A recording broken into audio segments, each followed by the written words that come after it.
મારું નામ સોહિલ ચિસ્તિયા છે। આજે હું અને અમારા ચિસ્તિયા ફાઉન્ડેશનની ટીમ અને ખંભાતના સ્થાનિક આગેવાનો ખંભાત સિટી પોલીસ સ્ટેશન ગયા હતા।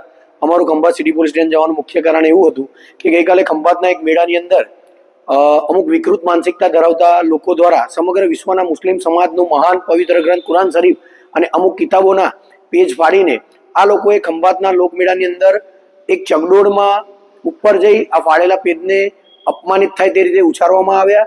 તેની સાથે સાથે સોશિયલ મીડિયામાં વિડીયો વાયરલ કરવામાં આવ્યું। તેના અનુસંધાને ખંભાત પોલીસે ગઈકાલે આ લોકો સામે ફરિયાદ દાખલ કરી 4 આરોપીની ધરપકડ કરી।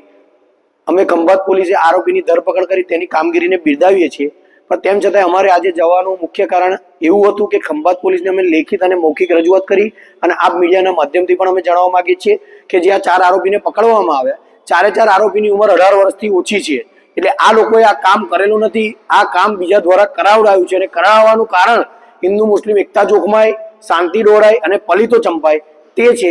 આ 4 આરોપીની ઘનિષ્ઠ તપાસ થવી જોઈએ।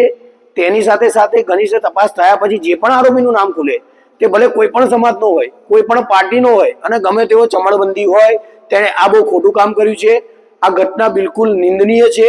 આનાથી સમગ્ર મુસ્લિમ સમાજની લાગણી દુભાઈ છે, સમગ્ર મુસ્લિમ સમાજ રોષે ભરાયો છે, જેથી કરી અમારી પોલીસ પ્રશાસનને એવી રજૂઆત છે કે આ ઘનિષ્ઠ તપાસ બાદ જે પણ આરોપીનું નામ નીકળે તેની સામે કાયદેસરની કાર્યવાહી થવી જોઈએ, તેની સામે કડકમાં કડક પગલાં લેવા જોઈએ, તાત્કાલિક ધોરણે ધરપકડ થવી જોઈએ અને આ વિડીયો સોશિયલ મીડિયામાંથી ડિલીટ થવું જોઈએ।